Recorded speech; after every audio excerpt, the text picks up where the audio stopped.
पहिली गोष्ट लक्षात गेलं पाहिजे, डेस्टिनी बदलता येत नाही, डेस्टिनी घडवता येते, डिझाईन करता येते. सद्गुरू वामनराव पैंचं वाक्य आहे, तूच आहे तुझ्या जीवनाचा शिल्पकार. तुमच्या लाईफमध्ये येणारे जे काही मेन इव्हेंट्स आहेत ते प्री डिटरमाइंड आहेत, ते तुम्ही बदलू शकत नाही.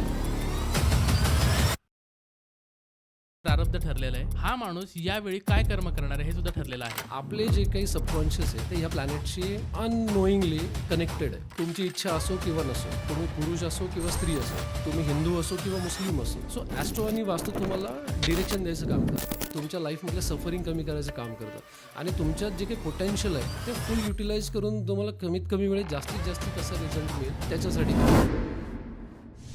एकच घर आहे, त्याच्यामध्ये 4-5 जण राहतात. प्रत्येकाचं करिअर किंवा प्रत्येकाच्या आयुष्यात येणारे अडथळे, चांगले प्रसंग, वाईट प्रसंग हे व्हॅरी का होतात. जर समजा सगळ्यांचं पूजा करूनच भलं होत असतं, तर जो पूजा करतो त्याचं पहिलं भलं होतं.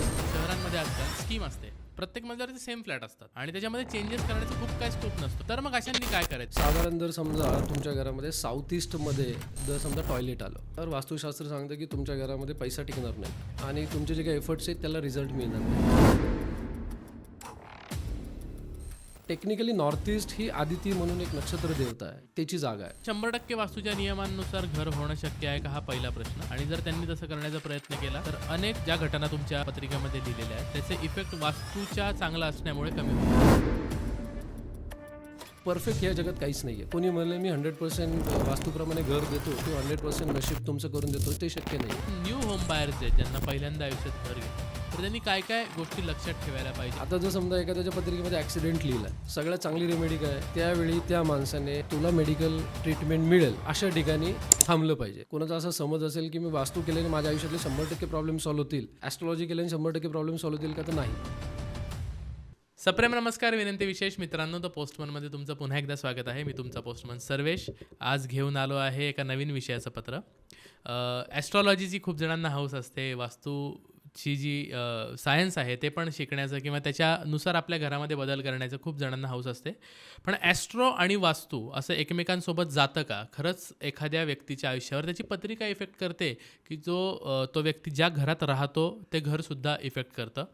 तर या संदर्भातल्या आजच्या गप्पा असणार आहेत आणि त्यासाठी ॲस्ट्रो वास्तू तज्ज्ञ सूर्यकांत देवा सर आज आपल्या पॉडकास्टवर आले. सर खूप खूप स्वागत आहे. नमस्कार, थँक्यू. सर तुम्हाला पत्र लिहिणार आहेत ते ॲस्ट्रो वास्तू तज्ज्ञ तर आहेच, इंडस्ट्रियलिस्टसुद्धा आहेत आणि ते तंत्र हिलरसुद्धा आहेत आणि अनेक गोष्टींची त्यांच्याकडे प्रॅक्टिकल सोल्युशन्स असतात. हे मला त्यांच्याशी काही दिवसांपासून मी जे गप्पा मारतोय त्यातनं कळलं, म्हणून म्हटलं की हा विषय खूप महत्त्वाचा आहे. तुम्ही पण यामध्ये इंटरेस्टेड असाल तर हा पॉडकास्ट नक्की बघा, नसाल तरी बघा, मे बी तुम्हाला काहीतरी नवीन नॉलेज मिळू शकतं. आणि द पोस्टमनला सबस्क्राईब कराच आणि बेल आयकॉन नक्की दाबा, जेणेकरून पत्रपेटीत पडणारं पुढचं पत्र पडलं की सगळ्यात आधी नोटिफिकेशन तुम्हाला येईल. चला या ॲस्ट्रो वास्तूच्या पत्राला सुरुवात करूया.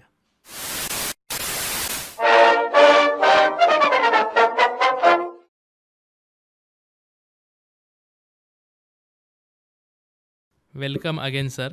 खूप इंटरेस्टिंग विषय आहे. आजकाल Yes. लोक खूप रील्स बघतायत, मग न्यूमरोलॉजी असेल, ॲस्ट्रॉलॉजी असेल, त्यांनी सांगितलेले जे बदल असतील ते काही जण करून बघतायत आयुष्यामध्ये. काही जणांना इफेक्ट येतो, काही जणांना येत पण नाही.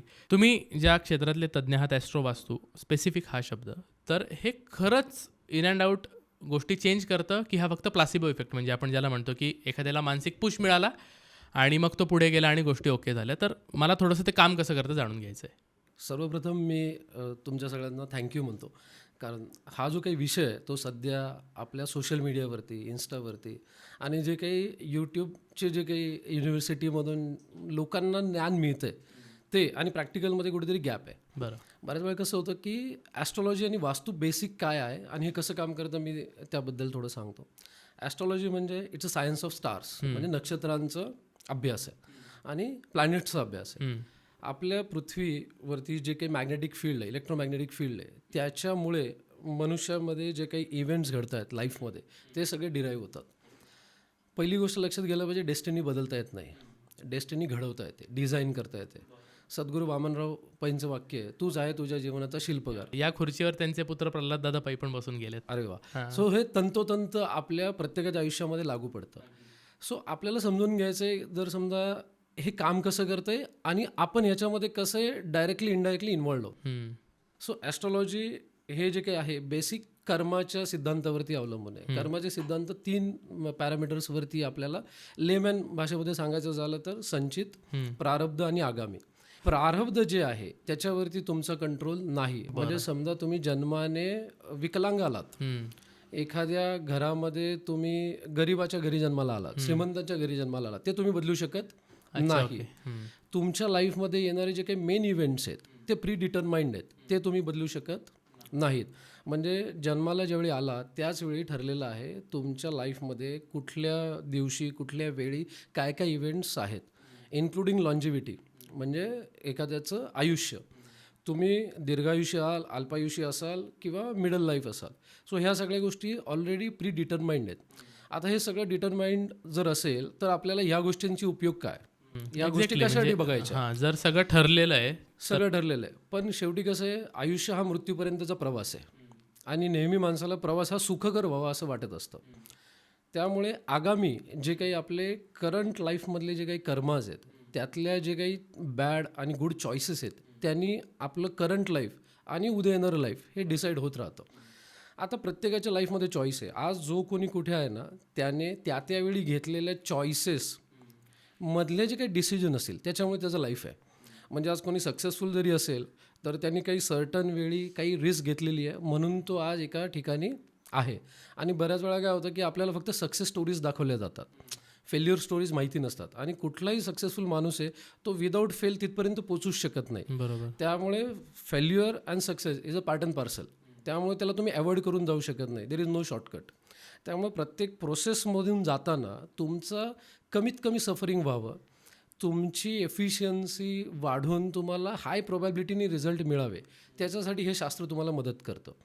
जर समजा ॲस्ट्रॉलॉजीमध्ये तुम्ही म्हणताय की डेस्टिनी किंवा नशीब परमनंट आहे, ते तुम्ही काहीच करू शकत नाही, मग वास्तू बघायचं कशाला. तर वास्तू बघण्यासाठी साधारणपणे जे काही आपल्या डोक्यात विचार येतात ते हजारो लाखो किलोमीटरवरचे जे ग्रह आहेत ते डायरेक्ट येऊन तुम्हाला कानात सांगत तर नाहीत. म्हणजे गुरु आला आणि गुरुने कानात सांगितलं की आता पैशाबद्दल विचार कर मग तुला पैसे मिळतील, असं नाही होत. आपले जे काही सबकॉन्शियस आहे ते ह्या प्लॅनेटशी अननोईंगली कनेक्टेड आहे. तुमची इच्छा असो किंवा नसो, तुम्ही पुरुष असो किंवा स्त्री असो, तुम्ही हिंदू असो किंवा मुस्लिम असो, ह्या ज्या काही एनर्जीज आहेत, ज्या इलेक्ट्रोमॅग्नेटिक फील्ड आहे सगळ्यांसाठी सेम आहे. मोबाईल लेडीजने घेतला तर वेगळा परफॉर्म करेल किंवा जेंट्सनी घेतला वेगळा परफॉर्म करेल असं नाही, किंवा हिंदूनी घेतला आणि मुस्लिमनी घेतला वेगळा परफॉर्म करेल असं नाही. These are the tools, these are the energies. Wi-Fi प्रत्येकासाठी सेम काम करणार आहे. तसं हे शास्त्र कुठलंही रिलिजन, कुठलीही कास्ट, कुठलंही जेंडर च्या व्यतिरिक्त त्याच्या पुढे जाऊन काम करतं. It's a energy. आपलं शरीर पंचतत्वानी बनलेलं आहे. द सेम जे काही आपण पूर्वीच्या काळी राजे महाराजे होते, वाडे मोठे मोठे पॅलेस सगळे बनवायचे, त्यावेळी जे वास्तुशास्त्र होतं त्यावेळी म्हणजे जे काही पौरते जे काही ऋषी होते त्यांचं काम होतं की राजाचं लाईफ सुखकर व्हावं, कमीत कमी आक्रमणं व्हावी आणि राजाचं जे काही वैभव आहे ते वाढत जावं, त्याच्यासाठी राजपुरोहित आणि राजज्योतिष ही लोक काम करायची. आता प्रत्येकाला हे राजपुरोहित राजज्योतिष जे काही आहे ते सरसकट ॲप्लिकेबल होईल का?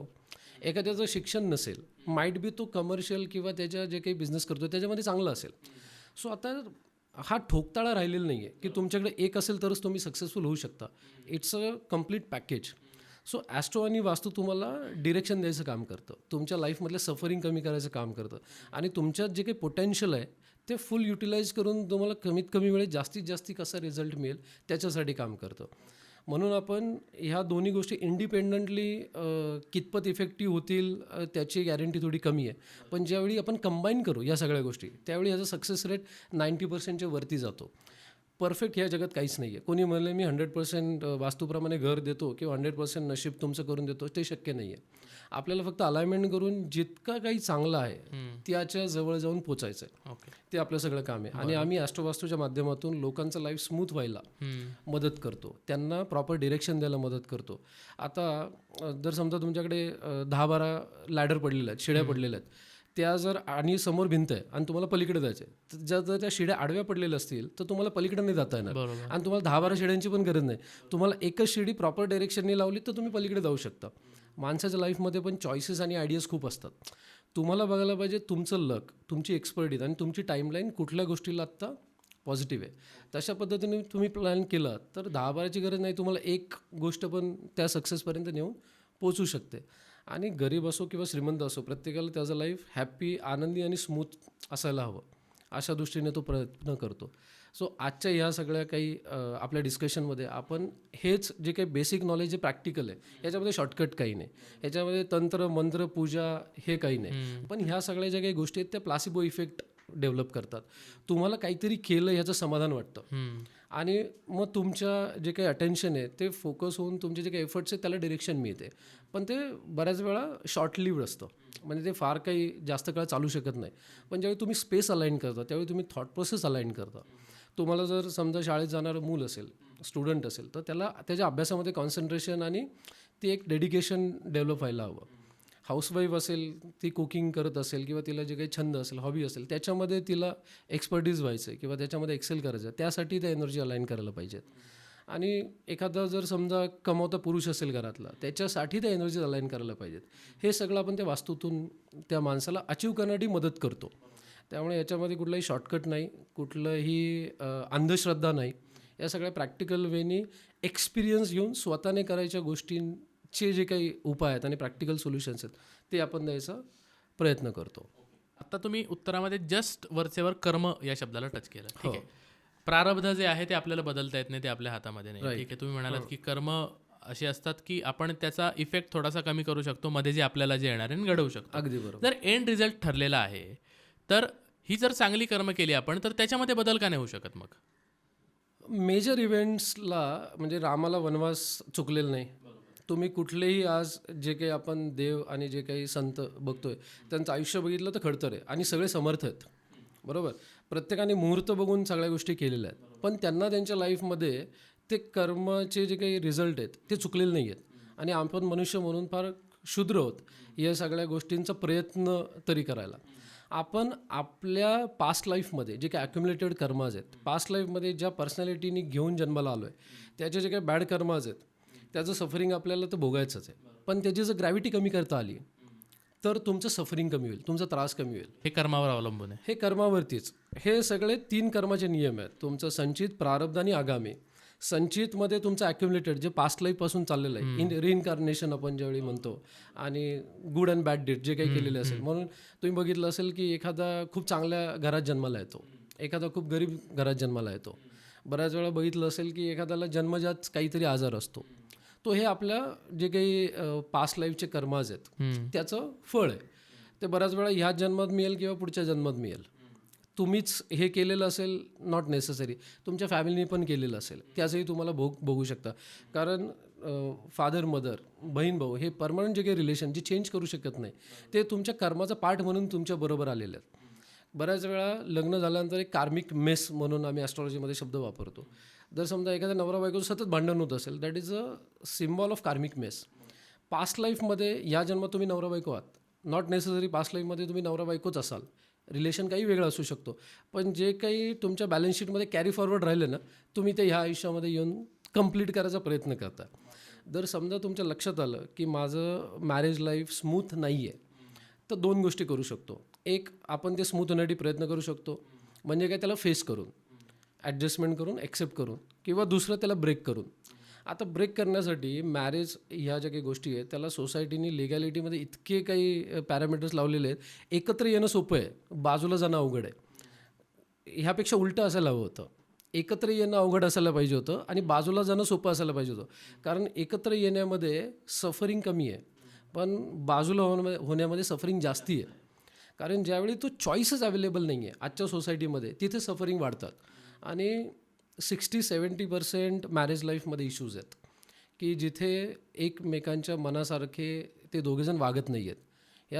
ह्या गोष्टीमध्ये दोघेही बरोबर आहेत, म्हणजे कोण चूक आहे कोण बरोबर नाही आहे. बऱ्याच वेळा जेव्हा ज्यांनी समजून घ्यायला पाहिजे त्यावेळी तो रिॲक्ट करतो, आणि ज्यावेळी तो समोरचा एक्सपेक्ट करतो की समजून घ्यायला पाहिजे त्यावेळी समोरची बाजू रिॲक्ट होते. सो अशा कॉन्फ्लिक्टमध्ये काय होतं की तिथे कम्युनिकेशन गॅप वाढत जातो, डिफरन्सेस ओपिनियन होतात आणि जे काही रिलेशनशिप आहेत ते डिस्टर्ब होतात. स्टील मॅरेजला तुमच्याकडे चॉईस आहे, through court you can get divorce. तुम्ही आईवडिलांबरोबर पडत नसेल तर काय करणार? बरोबर. सो त्या रिलेशनशिपमध्ये स्मूथ होण्यासाठी आपण वास्तूतून काही इफेक्ट करून ते थोडेसे सेटल डाऊन करू शकतो. आपल्याला तुमची परिस्थिती, तुमची पोझिशन समजावून सांगायची आहे प्रत्येक कॉन्टेक्स्टमध्ये. शेवटी तुमच्या लाईफमध्ये असा एकही प्रॉब्लेम नाही आहे ज्या प्रॉब्लेमला तुम्ही जे करायला पाहिजे ते केलं आहे आणि तो प्रॉब्लेम म्हणून राहिला आहे. अच्छा. आपण नेहमी दुसऱ्याकडे 4 बोटं, जे काही दुसऱ्याकडे 1 बोट दाखवतो, स्वतःकडे 4 बोट असतात आणि आपण प्रत्येक वेळी अशी अपेक्षा करतो की त्याने बदलायला पाहिजे, त्याने चेंज व्हायला पाहिजे. पण प्रत्येक वेळी ते शक्य होत नाही. ज्यावेळी आपल्याला जे करायला पाहिजे ते आपण करू तर 90% गोष्टी सॉल्व्ह होतील. आणि आपलं अपब्रिंगिंग आणि सराउंडिंग असं आहे ना, प्रत्येक वेळी आपल्याला गोष्टीला अर्थ द्यायला शिकवलं आहे. एक मुलगा आणि एक मुलगी रस्त्यावरती उभे आहेत बाईकच्या शेजारी आणि तुम्ही रस्त्याने जात आहे आणि तुमचं अचानक लक्ष त्या दोघांकडे गेलं तर तुम्हाला माहिती नाही आहे त्यांचं रिलेशन काय काय आहे. पण ब्रेन जर समजा ते सेम एज असेल तर ते गर्लफ्रेंड बॉयफ्रेंड असतील एक्झॅक्टली. किंवा त्याच्या रिलेशनशिपला आपण मिनिंग द्यायला तयार होतो. वास्तविकता आपल्याला फक्त ऑब्झर्वेशन करायचं की तिथे एक मुलगा एक मुलगी बाईकच्या कडेला उभी आहे. आपल्या माइंडने आपल्याला एवढंच ऑब्झर्व करायला पाहिजे, पण आपलं माइंड आपल्याला न विचार या सगळ्या गोष्टींना अर्थ देत राहतं आणि आपण बऱ्याच वेळा अशा बऱ्याचशा गोष्टींना अर्थ देऊन मोकळे होतो आणि त्यामुळे आपल्याला आयुष्यातले जे काही प्रॉब्लेम्स आहेत ते वाढत जातात. म्हणजे आत्ता या जन्मात मी जे करतोय कर्म ते माझ्या संचिताच्या पोटलीमध्ये जमा होत आहेत, बरोबर. मे बी पुढच्या जन्मामध्ये त्याचं चांगलं फळ मिळेल किंवा वाईट फळ मिळेल. अगदी अगदी अच्छा, ओके. अगदी. वास्तूच्या रिलेटेड हा पुढचा प्रश्न आहे माझा, की एकच घर आहे त्याच्यामध्ये 4-5 जण राहतात, एक फॅमिली राहते, ठीक आहे. प्रत्येकाचं करिअर किंवा प्रत्येकाच्या आयुष्यात येणारे अडथळे, चांगले प्रसंग, वाईट प्रसंग हे व्हॅरी का होतात मग. ठीक आहे, त्यांची पत्रिका जरी वेगळी असली तरी त्या घराचा एक इफेक्ट सगळ्या फॅमिलीला म्हणून एक सेम मिळायला पाहिजे की नाही. प्रत्येक घराचं जे काही दोष असतील, गुण असतील, प्रत्येकावरती सेम मॅग्निट्यूड आणि ग्रॅव्हिटीने काम करतात. साधारण जर समजा तुमच्या घरामध्ये साऊथ ईस्टमध्ये जर समजा टॉयलेट आलं तर वास्तुशास्त्र सांगतं की तुमच्या घरामध्ये पैसा टिकणार नाही आणि तुमचे जे काही एफर्ट्स आहेत त्याला रिझल्ट मिळणार नाही. हा झाला ब्रॉड वेने रिझल्ट, बरोबर. हा झाला त्याचा सिम्टम. आता जर समजा जो कमावता पुरुष आहे त्याच्या दृष्टीने तो ऑफिसमध्ये काम तर करतोय पण त्याला ॲप्रिशिएशन मिळत नाही आहे, तो हा त्याच्या घरातून आलेला इफेक्ट आहे. तुम्ही म्हणाल की हाऊसवाईफ आहे, आता ती घरामध्ये खूप चांगलं काम करते पण तिला तिच्या फॅमिलीकडून ॲप्रिशिएशन मिळत नाही आहे, जे काही ती काम करते त्याचं ॲक्नॉलेजमेंट मिळत नाही आहे. सो तेही त्या टॉयलेटमधूनच येतं आहे, त्याच इफेक्टमुळे येतं आहे. लहान मुलं अभ्यास तर करत आहेत, स्पोर्ट्समध्ये पार्टिसिपेट करतात पण त्यांना त्यांच्या कॉन्टेक्स्टमध्ये सक्सेस मिळत नाही आहे. त्यामुळे वास्तू जे काही दोष आहेत ते इक्वली सगळ्यांवरती काम करणार. समजा तुमच्या घरामध्ये साऊथ वेस्ट चांगलं असेल तर त्या लहान मुलाचे, त्या घरामध्ये राहणाऱ्या लेडीचे आणि जेंट्सचे सगळ्यांशी रिलेशन चांगले राहतील. हा सगळ्यांसाठी कॉमन इफेक्ट आहे.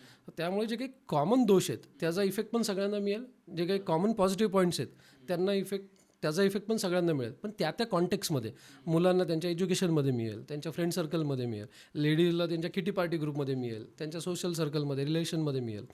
जेंट्स जो काही कमावतं पुरुष किंवा जे कोणी असेल कमावते त्यांच्या कॉर्पोरेट सर्कलमध्ये मिळेल, बिझनेस सर्कलमध्ये मिळेल. त्यामुळे वास्तूचा इफेक्ट सगळ्यांना इक्वली काम करतो. त्याचं ग्रॅटिट्यूड आणि जे काही बाकीच्या गोष्टी आहेत त्या सगळ्या डिपेंड करतात तुमच्या कॉन्टेक्स्टवरती. तुम्ही काय पॅरामीटरवरती या सगळ्या गोष्टी युटिलाइज करता किंवा ॲक्शनमध्ये आणता. त्यामुळे मुलांना मुलांच्या ह्याच्यात, वृद्ध माणसं असतील तर वृद्धांना त्यांच्या लाईफमध्ये. समजा नॉर्थ ईस्टमध्ये एखादं टॉयलेट आलं, आता खूप त्याच्यावरती इन्स्टा रील्स सगळं इन्फॉर्मेशन आहे. टेक्निकली नॉर्थ ईस्ट ही आदिती म्हणून एक नक्षत्र देवता आहे, त्याची जागा आहे आणि कुठल्याही वास्तुदेवतेमध्ये आपल्याला काही आर्टिफिशियल क्रिएट करावं लागत नाही, हे ऑटोमॅटिकली क्रिएट होतात. मग ते मी म्हणलं तसं इरिस्पेक्टिव्ह ऑफ रिलिजन, हिंदू असू दे किंवा मुस्लिम असू दे, पंच जे काही तत्व आहेत त्याच्या एनर्जीज ऑटोमॅटिकली क्रिएट होतात. नॉर्थ ईस्टमध्ये जर समजा टॉयलेट आलं तर तुमची थिंकिंग जी कॅपॅसिटी आहे ती कमी होऊन जाते. त्यामुळे तिथं राहणाऱ्या माणसाच्या आयुष्यामध्ये बऱ्याच वेळा ब्लॉकेजेस क्रिएट होतात. तो प्रॉपर डिसिजन मेकिंग करू शकत नाही. ॲट द सेम टाईम जे रिजनरेशन मेथड असते त्याच्यामध्येही आपल्याला अडचणी दिसतात. मग मुलांचं कॉन्सन्ट्रेशन बिघडू शकतं. अचानक समजा आपण एका घरात एखादी फॅमिली राहते आणि तिने मोठं घर घ्यायचं म्हणून शिफ्ट झालेत आणि तिथे नेमकं जे काही पॉझिटिव्ह झोन्स आहेत त्या झोन्समध्ये टॉयलेट आलेले तर त्याचा इफेक्ट त्या फॅमिलीतल्या प्रत्येकाला होणार आहे. आणि बऱ्याच वेळा काय होतं की घर आपल्याला चूज करतं, आपण घराला चूज करत नाही. त्यासाठी टाईमलाईन फार महत्त्वाची आहे. तुमच्या लाईफमध्ये आत्ता टाईमलाईन पॉझिटिव्ह रिझल्ट घेऊन येते की निगेटिव्ह रिझल्ट घेऊन येते, त्याप्रमाणे तुम्हाला घर अट्रॅक्ट करतं आणि तुम्ही तशाच एनर्जी अट्रॅक्ट करतात. सो पहिली स्टेप आहे आपल्याला डेस्टिनी डिझाईन करायची की तुमचं घर हे मिनिमम दोष असलेलं असायला पाहिजे, जेणेकरून जे काही पॉझिटिव्ह झोन्स आहेत, आपण ट्रॅडिशनल वास्तूप्रमाणे थोडं बघत नाही, आपण वेगळ्या पद्धतीने बघतो, जिथे 16 झोन 45 देवताज आणि एंट्रन्सचा अभ्यास होतो. सो तिथे आपण बघतो की सगळे झोन्स त्या फॅमिलीचं जर समजा बिझनेस असेल, त्या बिझनेसला फुलफिल करणारे आहेत का त्यांना लॉसेस देणार आहेत, त्यांच्या ग्रोथला फ्युअल करणारे आहेत की त्यांच्या लॉसेसला फ्युअल करणारे आहेत, त्यांच्या हेल्थला इम्पॅक्ट करणारे आहेत की त्यांच्या डिझीज किंवा हॉस्पिटल एक्सपेन्सेसला इम्पॅक्ट करणार आहेत. तो ह्या सगळ्या गोष्टी जर आपण अलाईन केल्या तर पत्रिकेमध्ये जर समजा काही मेजर दोष असतील तर त्याची ग्रॅव्हिटी कमी करू शकतो. समजा जर 100 रुपयाचा प्रॉब्लेम असेल तर आपण तो 20 रुपयापर्यंत आणू शकतो. 0 करू शकत नाही. 80% डॅमेज आपण कंट्रोल करू शकतो. कारण जे लिहिले ते होणारच आहे. जे लिहिलं ते होणार आहे. आता जर समजा एखाद्याच्या पत्रिकेमध्ये ॲक्सिडेंट लिहिला आहे, सगळ्यात चांगली रेमेडी काय, त्यावेळी त्या माणसाने तुला मेडिकल ट्रीटमेंट मिळेल अशा ठिकाणी थांबलं पाहिजे. जर समजा तुमचा ॲक्सिडेंट लिहिलेला आहे आणि तुम्ही समजा रिमोट प्लेसवरती पिकनिकला गेलात आणि तिथं मेडिकल फॅसिलिटी मिळायला उशीर झाला आणि तुमचं ब्लिडिंग होतं आहे, तर अशा केसमध्ये ॲस्ट्रॉलॉजीमध्ये सगळ्यात चांगली रेमेडी म्हणजे हॉस्पिटल आणि तुम्हाला मेडिकल ट्रीटमेंट आहे. तिथे कुठली पूजा करून तुमचा तो आजार किंवा ते जे काही तुमचं डॅमेज आहे ते कंट्रोल नाही होणार. सो आम्ही सांगतो की बऱ्याच वेळा हा पिरियड तुमच्यासाठी फेवरेबल नाही आहे ट्रॅव्हलिंगसाठी. तुम्ही घराच्या आजूबाजूला राहा, फार मोठं ट्रॅव्हल करू नका. इन केस या काही सगळ्या काही गोष्टी झाल्या तर तुम्हाला मेडिकल फॅसिलिटी मिळेल. आणि गुरुजींनी सांगितले डिझीज आणि डेथ प्रेडिक्ट करायची नाही. त्यामुळं आम्ही सांगताना बऱ्याच वेळा सांगतो की ह्यावेळी ह्या गोष्टी टाळा. सांगण्यामागचा उद्देश तो असतो की तुम्ही साधारण घराच्या जवळ राहा, फार ट्रॅव्हल करू नका, जेणेकरून काही मिसअप झाला तर तुम्हाला मेडिकल फॅसिलिटी लगेच मिळेल. ओके. आता वास्तूचे जे नियम आहेत ते युनिव्हर्सल आहेत की एखाद्याच्या पत्रिकेला बघून आपण सांगू शकतो की तुला पूर्व दिशेचं घर फेवरेबल आहे, तुला दक्षिण दिशेचं घर फेवरेबल आहे, असं काही असतं का की तो युनिव्हर्सल नियम आहे? त्याच्यासाठी काही ठोकताळे आहेत. आपण बऱ्याच वेळा वास्तू ज्यावेळी करतो त्यावेळी पहिल्यांदा ॲस्ट्रॉलॉजीमध्ये डेस्टिनी टाईमलाईन काय प्रेडिक्ट करते ते बघतो, त्याचं प्रोफेशन काय बघतो, त्याचे लाईफचे ऑब्जेक्टिव्ह काय ते बघतो. जर समजा कोणी पॉलिटिकल असेल तर त्याला आम्ही ईस्टच्या एंट्रन्समध्ये सजेस्ट करतो की तुम्ही घ्या. पण समजा त्यांच्याकडे ती ॲक्सेसिबिलिटीज नाही आहे, कोणी MLA किंवा वरचे जे काही असतील त्यांच्याकडे समजा ते फंड्स असतील तर ते चूज करू शकतात. पण कोणी इनिशियल लेवलला पॉलिटिक्स चालू करायचा प्रयत्न करतो आहे, त्यासाठी दरवेळी नवीन घर बदलणं किंवा तो ईस्टचा एंट्रन्स असलेला घर शोधणं हे अवघड होतं प्रॅक्टिकली आणि कमर्शियली. सो आम्ही ते घर अलाईन करून द्यायचा प्रयत्न करतो. एखादा बिझनेसमन आहे ज्याला इंडस्ट्री उभी करायची, त्यासाठी साऊथचा एंट्रन्स चांगला आहे. लोक म्हणतात साऊथच्या एंट्रन्समध्ये निगेटिव्ह आहेत, पण साऊथच्या एंट्रन्समध्ये 8 एंट्रन्स पडतात. आपण जर समजा 360ला 32ने डिवाईड केलं तर 11.5 डिग्रीवरती एक एंट्रन्स येतो. त्या 11.5 डिग्रीच्या एंट्रन्स जे काही क्रिएट होतात, साऊथमध्ये 8 पॉसिबल एंट्रन्सेस अवेलेबल आहेत तुमच्यासाठी. त्यातले 3 एंट्रन्स तुम्हाला इंडस्ट्रियलिस्ट बनवतात, IT कंपनीचे ओनर बनवतात आणि खूप चांगले रिझल्ट देतात. पण हे दरवेळी प्रत्येकाला शक्य होईलच असं नाही. त्यामुळे जे काही विदिन कॅपॅसिटी जे अवेलेबल आहे ते अलाईन करून आपण तुमचे झोपण्याची पोझिशन, तुम्ही जर डायनिंगवरती खूप वेळ बसत असाल, जेवायला बसत असाल, ब्रेकफास्टला बसत असाल ती पोझिशन, तुमचं लिव्हिंगमधली जी काही तुमची सिटिंग पोझिशन असेल ती, ह्या सगळ्या गोष्टी अलाईन करून तुमचं जे काही ऑब्जेक्टिव्ह आहे लाईफमधलं ते कंप्लीट करण्याच्या दृष्टीने आपण ते घर प्रोग्राम करून देतो. That is we call 3D programming आणि स्पेस अलाइनमेंट. सो आम्ही ज्यावेळी घर एखादं बघतो त्यावेळी डायग्नोसिस करतो. तुम्ही बघितलं असेल की कुठलाही ब्लड टेस्ट आजार जर समजा तुम्ही MD डॉक्टरकडे गेला, हॉस्पिटलमध्ये गेलात तर पहिले ते टेस्ट रन करतात, बरोबर, पहिले पॅरामीटर्स चेक करतात. सो तसंच तुमच्या लाईफमध्ये तुम्ही एखादी इव्हेंट किंवा काही गोष्टी चेंज करायचं असेल तर तुम्हाला पहिले डायग्नोसिस करायला पाहिजे, आत्ताची कंडिशन काय आहे आणि तुम्हाला काय अचीव करायचं आहे. जसं जिममध्ये गेल्यानंतर तो BMI रिपोर्ट असतो, फॅट पर्सेंटेज बघतात, मसल बघतात, तो इंडेक्स बघतात आणि मग तुम्हाला ते एक्सरसाइज आणि डाएट सिलेक्ट करतात.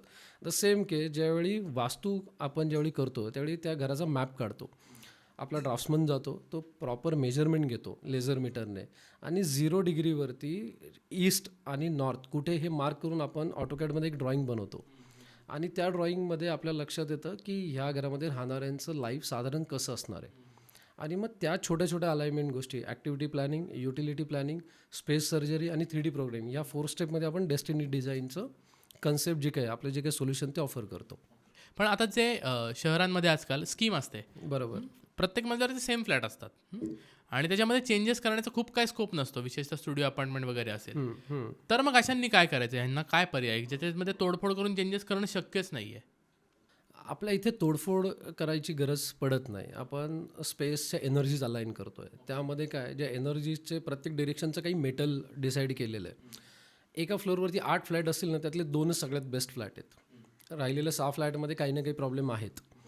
तो आपल्याकडे जेवढी क्लायंट येतो त्यावेळी आयदर त्याची टाईमलाईन चांगली असते किंवा नशिबामध्ये त्याचे भोग संपून त्याची सुटायची वेळ आलेली असते तेव्हाच येतो. आम्ही बऱ्याच वेळा लोकांना भेटतो, प्रॉब्लेम माहिती असूनसुद्धा त्याच्यावरती ॲक्शन घ्यायला त्यांना बराच वेळ जातो. का? कारण त्याच्या नशिबामध्ये भोग लिहिलेले आहेत आणि ती सुटायची अजून वेळ आलेली नाही आहे. त्यामुळे ज्यावेळी क्लायंट येतो त्यावेळी हे पहिलं इंडिकेशन आहे की तुमच्या लाईफमध्ये भोग संपलेले आहेत आणि आता तुमचा स्मूथ पिरियड चालू झाला आहे. That is the first indication ज्यावेळी कोणी वास्तू किंवा ॲस्ट्रॉलॉजीकडे येतं. अशा वेळी काय करतो आपण की तिथे 3-4 ऑप्शन असतात. जर समजा अंडर कन्स्ट्रक्शन कोणी घेत असेल तर साधारण त्या डिग्रीवरती कुठल्या फ्लॅटचा एंट्रन्स आणि जे काही मेजर दोष आपण म्हणतो, किचन कुठे पाहिजे, टॉयलेट कुठे पाहिजे, ड्राय बाल्कनी कुठे पाहिजे, सर्वंट रूम कुठे पाहिजे, बेडरूम आणि किचन, ह्या मेन गोष्टी बघून 60-70% बेसिक लेवलला तरी फ्लॅट करेक्ट पाहिजे. ओके. तेव्हा आपण रेमेडीज करून तो 90-95% घेऊन जाऊ शकतो. 100% वास्तू परफेक्ट फ्लॅट होऊ शकत नाही. त्याच्यामध्ये तोडफोडची दरवेळी गरज पडेल असं नाही. काही स्पेस सर्जरीमध्ये ड्रिल करून फ्लोअरला त्यामध्ये काही मेटल टाकतो आपण आणि त्यांनी स्पेस सर्जरी करून त्या एनर्जी अलाइनमेंट करतो, जेणेकरून ती वास्तू 0-0 लेवलला येते.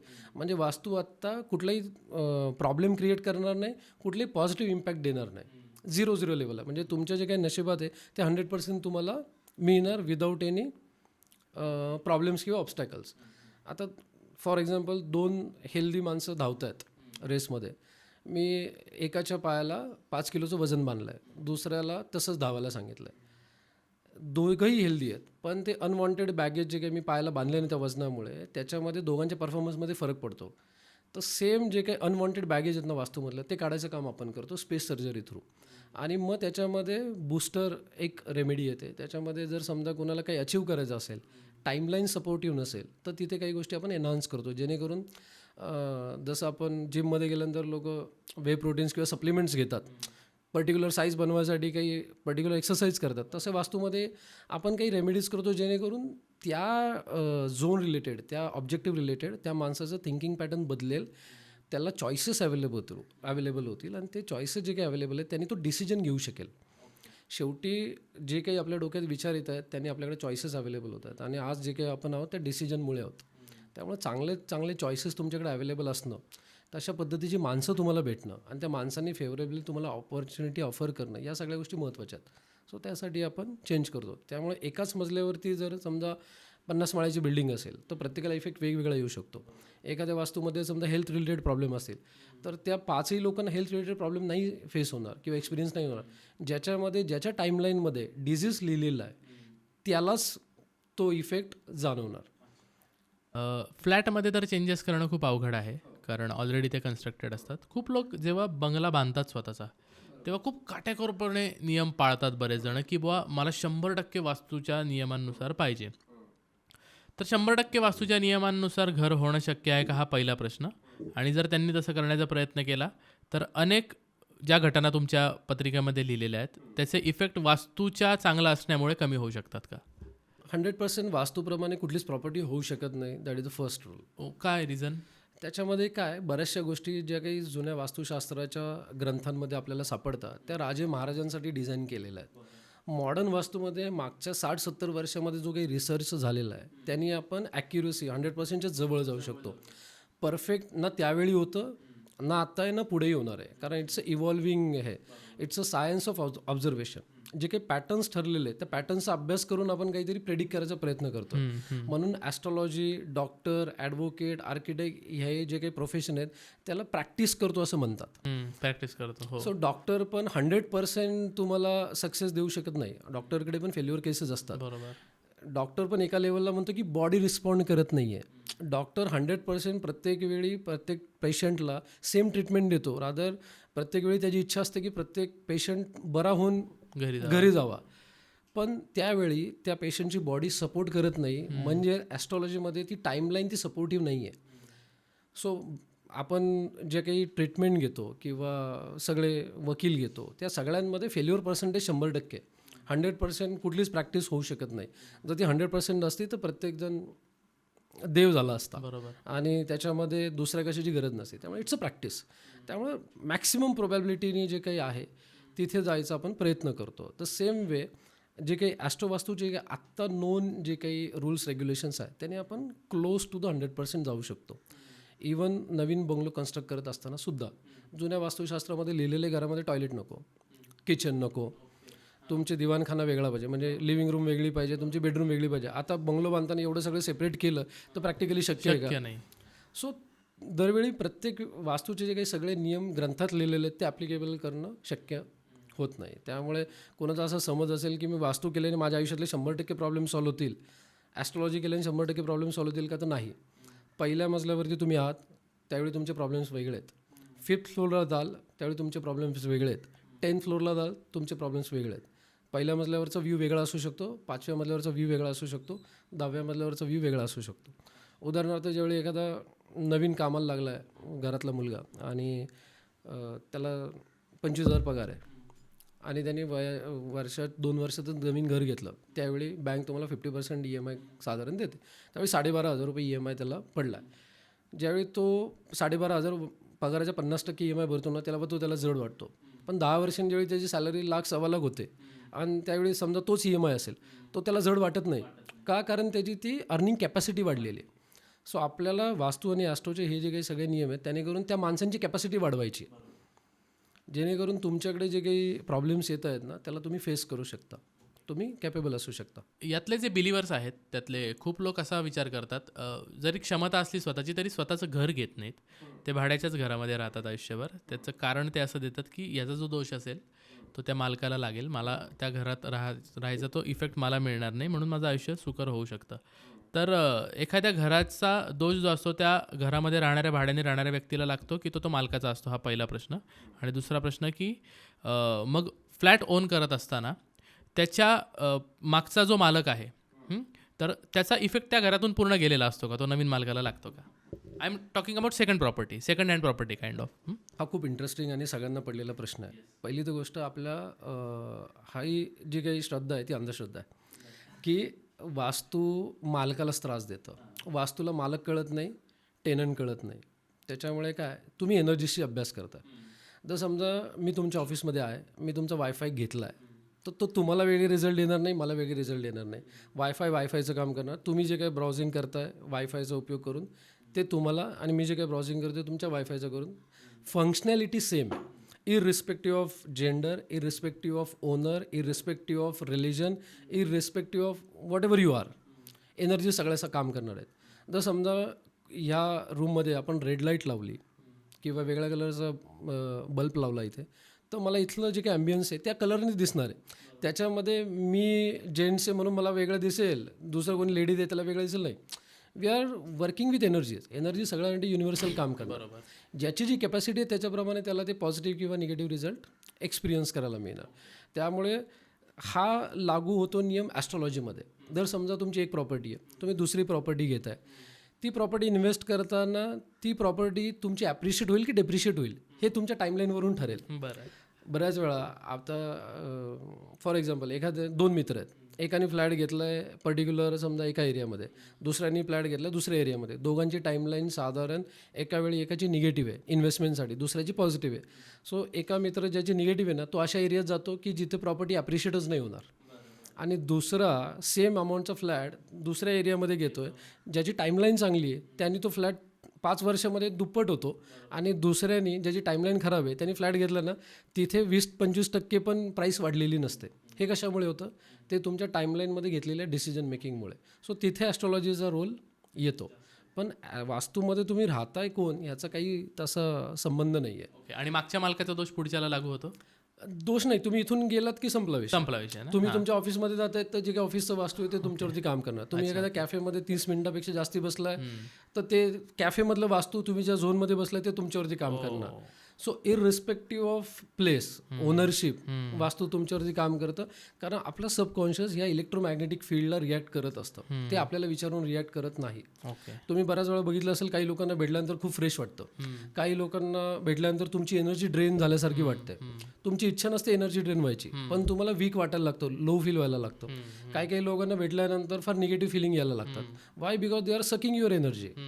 आणि मग तुमची इच्छा असो किंवा नसो, तुमची ते इच्छा नव्हती ना एनर्जी मला द्यायची आहे म्हणून, पण ती ऑटोमॅटिकली सग होती, ते सबकॉन्शियसली होतं. बरोबर. त्यामुळे कुठल्याही वास्तूच्या जे काही नियम्स आहेत, एनर्जीचे नियम आहेत, ते इरिस्पेक्टिव्ह ऑफ वास्तू, irrespective of person, irrespective of religion, irrespective of gender तुम्हाला लागू पडतात. तुमची इच्छा असो, तुमचा विश्वास असो किंवा विश्वास हा नसो. याच्यावर येणार होतो मी की नास्तिक लोक जे आहेत ते ना देव धर्म मानतात ना काहीच मानतात, त्यांना काही त्या वास्तूशी घेणं देणं नाही, ना दिशा कुठली ना काय, तर त्यांना पण हे लागू होऊ शकतं. 100% ह्याच्यामध्ये विश्वास अविश्वासाचा प्रश्नच नाही आहे.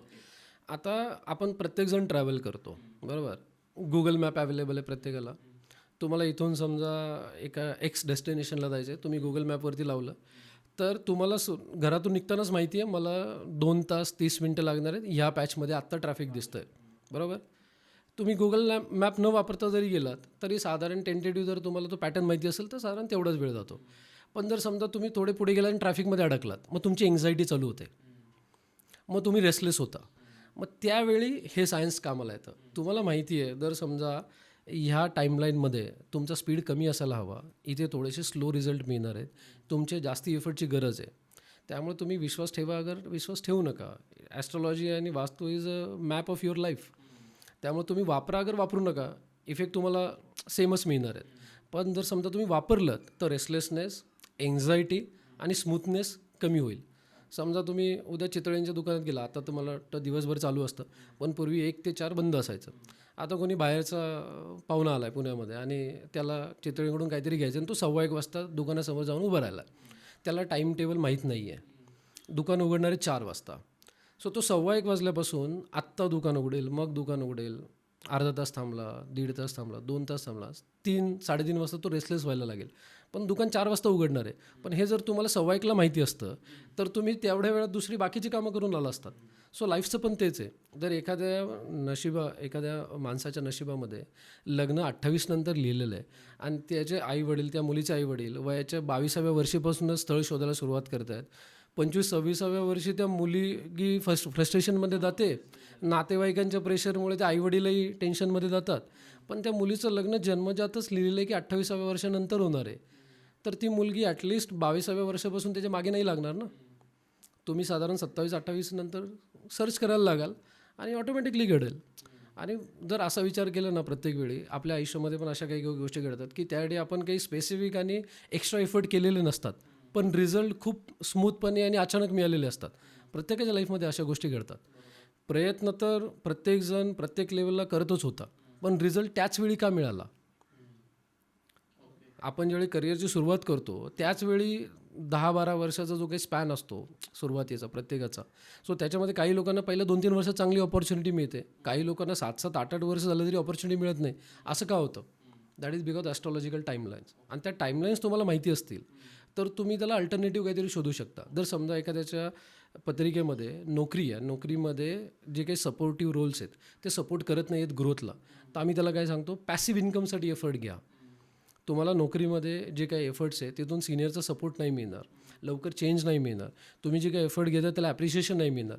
मग आम्ही त्याचा जो काही ओरा आहे, त्याची काही इलेक्ट्रोमॅग्नेटिक फील्ड आहे ना, ते पॉझिटिव्ह करून त्याचा जो काही निगेटिव्ह इफेक्ट आहे तो कमी करायचा प्रयत्न करतो, जेणेकरून ॲटलिस्ट त्याला जो काही रेजिस्टन्स आहे तो कमी होईल. ओके.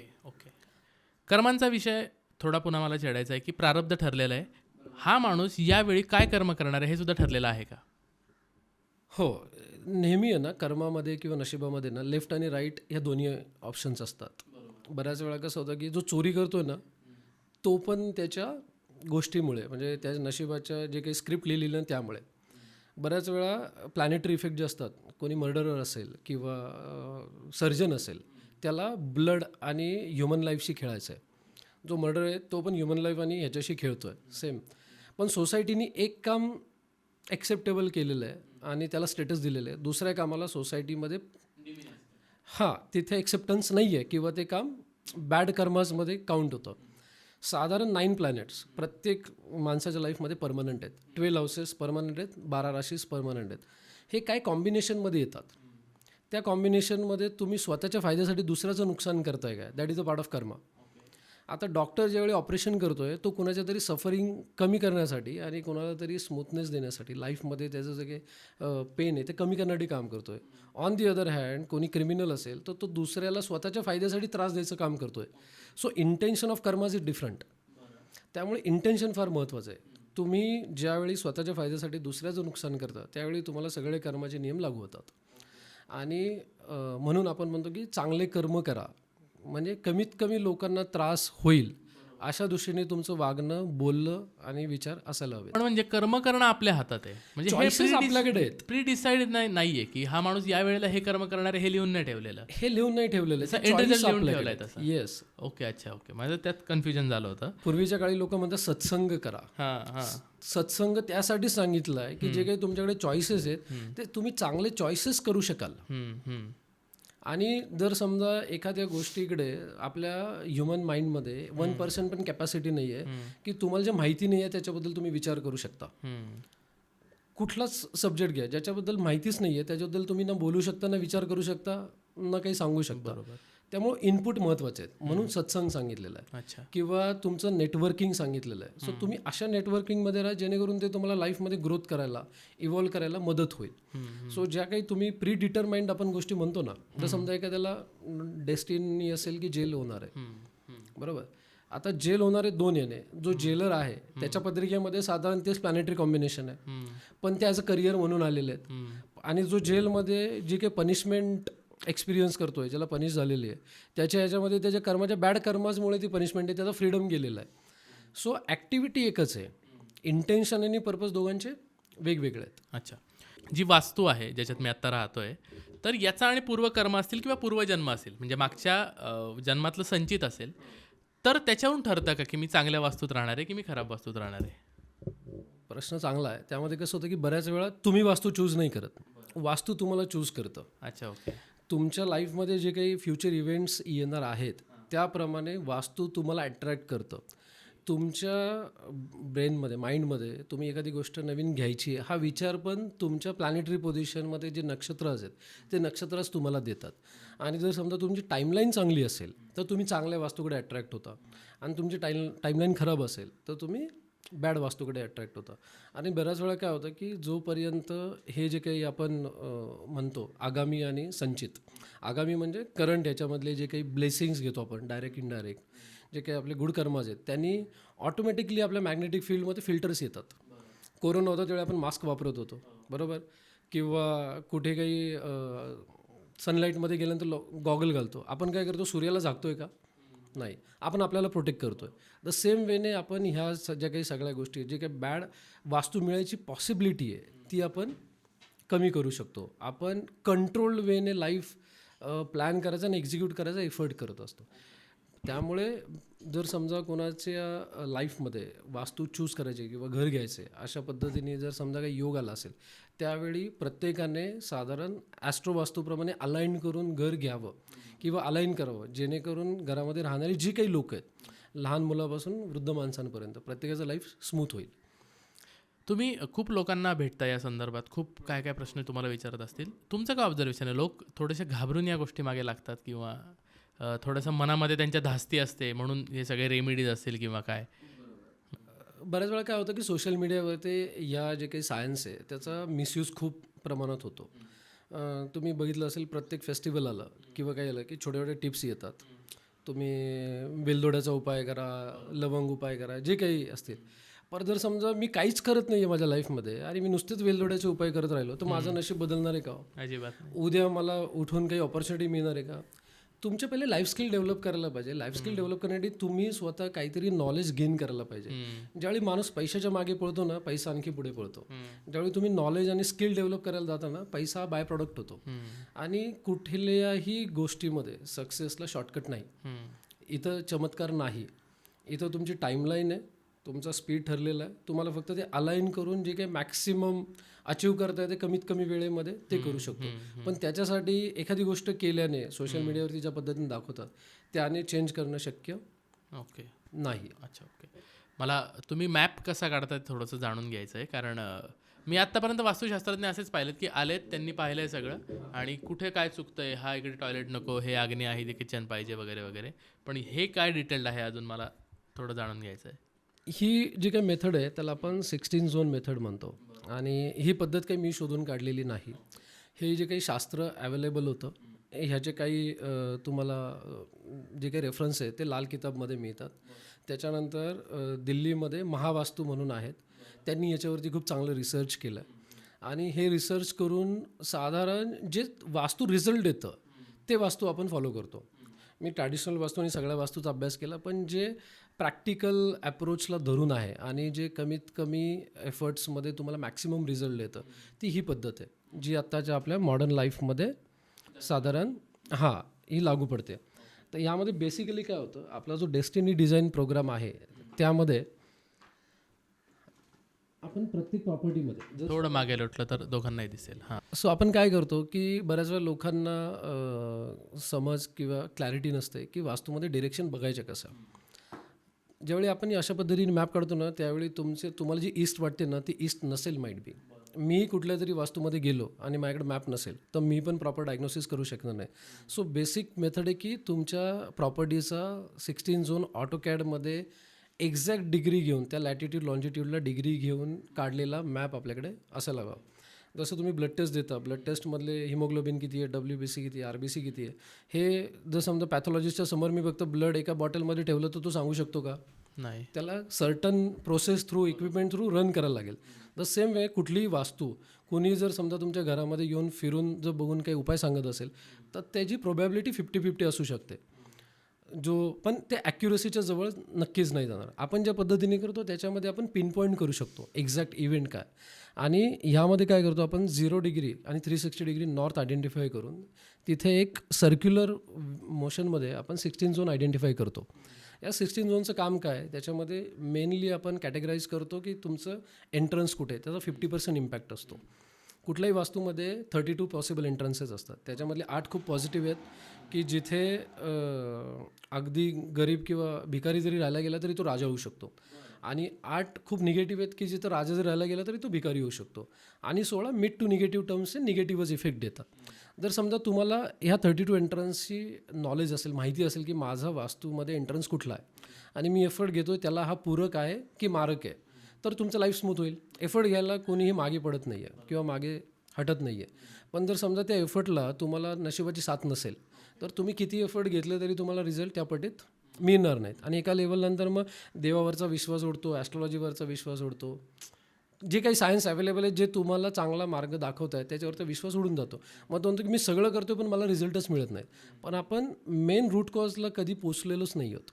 ज्या लोकांचं म्हणणं असेल की मला यावरती विश्वास नाही आहे, कारण ते खूप काही गोष्टी ट्राय करून फेल झालेले असतात, तेव्हा या कन्क्ल्युजनला पोचलेले असतात. त्यांचीही चूक नाही आहे, कारण तोपर्यंत त्यांचं सफरिंग होतं. द मोमेंट ते सफरिंग संपेल ऑटोमॅटिकली तेच जे करत होते त्यामध्ये त्यांना सडन सक्सेस मिळायला लागेल, कमर्शियल सक्सेस मिळेल, फेम मिळेल, सगळ्या गोष्टी मिळेल. सो ह्या ज्या काही वास्तूमध्ये आपण आयडेंटिफाय करतो, एंट्रन्स, किचन, टॉयलेट असतील, ह्याचे मेजर इम्पॅक्ट असतात. आणि प्रत्येकाच्या घरामध्ये डिप्रेशन, एन्झायटी आणि एक्सपेंडिचर हे 3 झोन बाय डिफॉल्ट असतात.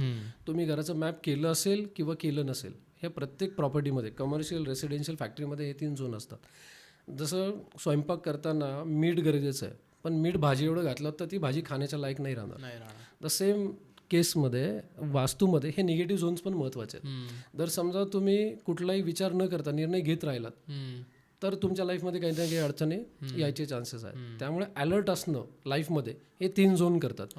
पण जर समजा कंटिन्युअस अलर्ट मोडमध्ये गेला, कंटिन्युअस भीतीच्या मोडमध्ये गेला, तो माणूस डिसिजनच नाही घेऊ शकणार. बरोबर. तर ते झोन आयडेंटिफाय करायचं काम आपण करतो. आणि एकदा झोन आयडेंटिफाय झाले तर आपण पिनपॉईंट करू शकतो की इथे जो कोणी व्यक्ती किंवा जी कोणी ही जागा युटिलाइज करते त्याच्या लाईफमध्ये काय थॉट्स येऊ शकतात. आणि ते थॉट्स जर तुमच्या टाईमलाईन आणि तुमचं जे काही ऑब्जेक्टिव्ह आहे त्याला अलाइंड असतील तर पॉझिटिव्ह रिझल्ट मिळणार, आणि त्याला अलाइंड नसतील तर निगेटिव्ह रिझल्ट मिळणार. सो बऱ्याच वेळा काही गोष्टी रेंटेड फ्लॅट आहे, तुम्हाला तिथे स्पेस सर्जरी किंवा या ज्या काही रेमेडीज करायला अलाउड नाही आहे, त्यामध्ये फक्त आपण ॲक्टिव्हिटी प्लॅनिंग करू शकतो. जर समजा तुमच्या बेडरूममध्ये बेड तुमचा वेस्टला आहे आणि तो चुकून तुम्हाला माहिती आहे वेस्ट आहे, पण ती actually west of north west आहे, जो डिप्रेशनचा झोन आहे, आणि तिथे बेड असल्यामुळे तुम्हाला माहीत नाही आहे, पण त्या सबकॉन्शियसमध्ये ते निगेटिव्ह थिंकिंग येतं आहे. तर आम्ही तुम्हाला काय सांगू, जर समजा दुसरी रूम असेल तर शिफ्ट व्हा. तुमचंच घर आहे, तुमच्याच एनर्जीज आहेत, 8 दिवस शिफ्ट होऊन बघा. जे कोणी आपला पॉडकास्ट बघत आहे त्यांनी पण, ज्यांच्याकडे आता वास्तूचा मॅप केलेला नाही आहे, त्यांनीसुद्धा त्यांच्याच घरामध्ये एका रूममधून जाऊन दुसऱ्या रूममध्ये गेल्यानंतर 8 ते 10 दिवसामध्ये खूप ड्रामॅटिक रिझल्ट त्यांच्या थॉट प्रोसेसमध्ये दिसतात, बॉडी लँग्वेजमध्ये दिसतात, कॉन्फिडन्समध्ये दिसतात. सो ह्या सगळ्या एनर्जीज मॅप केल्यानंतर आपण एक बार चार्ट बनवतो. बार चार्टने मग आपण त्यांना एक्सप्लेन करतो की साधारण ही प्रोबॅबिलिटी आहे, इथं राहणाऱ्या माणसाचं आयुष्य असं असू शकतं. तर समजा एखाद्याचं नशीब खूप चांगलं आहे, त्यामुळे वास्तूमध्ये जर समजा दोष जरी असतील ना, 100%, तर त्याला 20% एक्सपिरियन्स होतील, कारण इंजिन पॉवरफुल आहे. जसं ऑफ रोडिंगसाठी जर तुमची कार डिझाईन्ड असेल तर तुम्ही कुठल्याही खराब रस्त्यावरून जाऊ शकता. द सेम वेने जर नशीब चांगलं असेल तर तुम्हाला वास्तू फार मॅटर नाही करणार. पण जर समजा ऑफ रोडिंगची इंजिनची कॅपॅसिटी आहे, तुम्हाला रस्ता चांगला मिळाला तर तुम्ही वंडर करू शकता. That's the beauty of Austro वास्तू. ज्यावेळी तुम्हाला कळेल की नाही माझं नशीब पण चांगलं आहे आणि मला रस्ता पण चांगला मिळाला, तर मी तो मॅक्सिमम युटिलाइज करायचा प्रयत्न करेल. आणि लोक बऱ्याच वेळा काय होतं की चांगला ज्यावेळी टाईमलाईन असतो ना त्यावेळी कम्फर्टची सवय लागलेली असते. लोक रिलॅक्स होतात, फारशी ॲक्टिव्हिटी करत नाही. आणि द मोमेंट बॅड पॅच होतो किंवा ॲव्हरेज टाईम येतो ना त्यावेळी खूप जास्त एफर्ट करायला बघतात आणि त्यावेळी त्यांना फेल्युअर्स येतात आणि मग कॉन्फिडन्स लो होतो. नाही, ते प्रत्येक डिग्री बघून मला प्रत्येक डिग्रीचा अर्थ विचारण्याची इच्छा आहे खरं तर, पण ते खूप लांबेल विषय. म्हणून मी शेवटच्या प्रश्नाकडे येणार डायरेक्ट, की आता हा जो मॅप मी बघतोय तर न्यू होम बायर्स आहेत ज्यांना पहिल्यांदा आयुष्यात घर घेत आहेत, तर त्यांनी काय काय गोष्टी लक्षात ठेवायला पाहिजे, याच्यानुसार योग्य गोष्ट काय असेल आणि निर्णय त्यांनी कसा घेतला पाहिजे.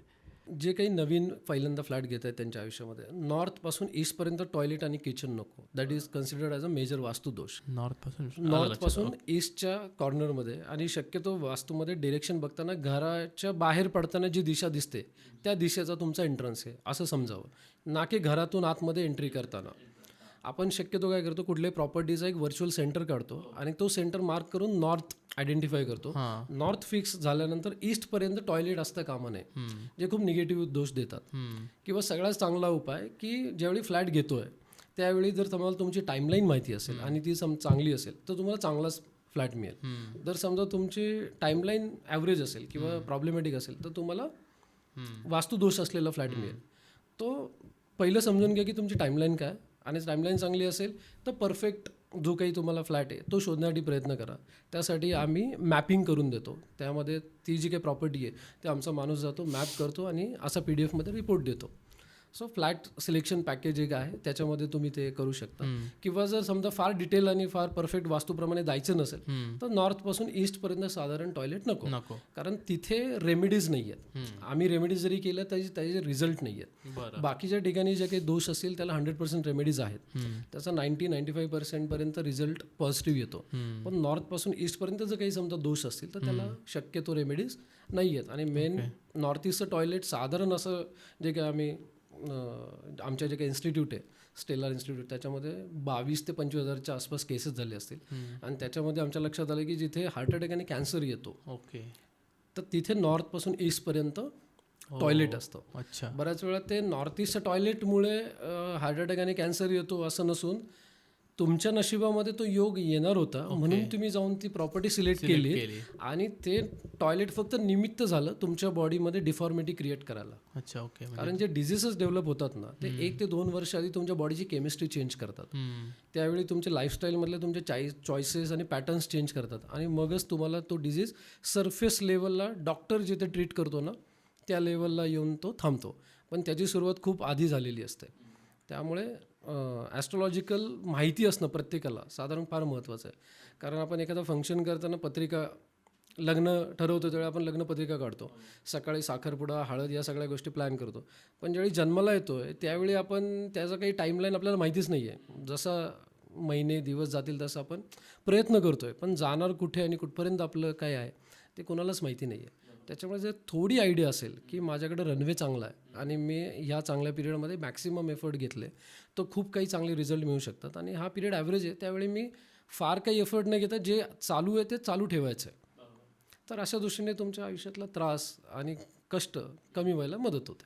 अच्छा, क्या बात आहे सर, खूप मजा आली. आता जे लोक पॉडकास्ट बघतील हे पत्र वाचतील तर कोणी बिलिव्हर असेल कोणी नॉन बिलिव्हर असेल त्यांचे जे प्रश्न येतील ते तुम्ही नक्कीच ॲड्रेस कराल अशी मला आशा आहे. आणि हा जो मॅप आहे याचा अजून जे डिटेलिंग आहे या संदर्भात बोलायला आणि तुमचे एक्सपर्टीजचे अजून जे विषय आहेत त्या संदर्भात बोलायला पुन्हा एकदा तुम्ही कधीतरी पोस्टमनवर याल, आमच्या वाचकांसाठी पत्र लिहाल अशी मला अपेक्षा आहे. तुर्तास तुम्ही आलात, खूप खूप थँक्यू. खूप मजा आली तुमच्याशी गप्पा मारून. Thank you so much. मित्रांनो, ॲस्ट्रो वास्तूचं हे पत्र तुम्हाला कसं वाटलं नक्की कळवा. तुम्हाला काही प्रश्न असतील तर कमेंटमध्ये नक्की टाका. तेव्हा हा विषय आहे तो आस्तिक नास्तिक, जेंडर, स्त्री पुरुष किंवा रिलिजन, हिंदू मुस्लिम ख्रिश्चन असा काहीच नाही, हे सरांनी आता क्लिअर केलं. तुमचाही काही अनुभव असेल तर तोही कमेंटमध्ये आम्हाला वाचायला नक्की आवडेल. आणि तुम्हाला जर सरांना संपर्क करायचा असेल तर त्यांच्या लिंक्स पण डिस्क्रिप्शन बॉक्समध्ये सगळ्या अवेलेबल आहेत. आणि अजून तुम्हाला कुठले नवीन विषय पोस्टमनवर आम्ही घेऊन यायला पाहिजे, काही नवीन कन्सेप्ट, काही नवीन सिरीज, काही पण असेल आम्हाला नक्की सुचवा. आम्ही प्रत्येक कमेंट खूप बारकाईने वाचतो आणि त्याची दखल घेतो. त्यामुळे तुम्ही आहात म्हणून आम्ही आहोत. पण व्हिडिओ बघून सबस्क्राईब केलं नाही असं करू नका. प्लीज सबस्क्राईब करा आणि बेल आयकन नक्की दाबा, जेणेकरून पत्रपेटीत पुढचं पत्र पडलं की सगळ्यात आधी नोटिफिकेशन तुम्हाला येईल. भेटूया पुढच्या पत्रामध्ये. तोपर्यंत खूप खूप धन्यवाद. कळावे तुमचा पोस्टमन सर्वेश.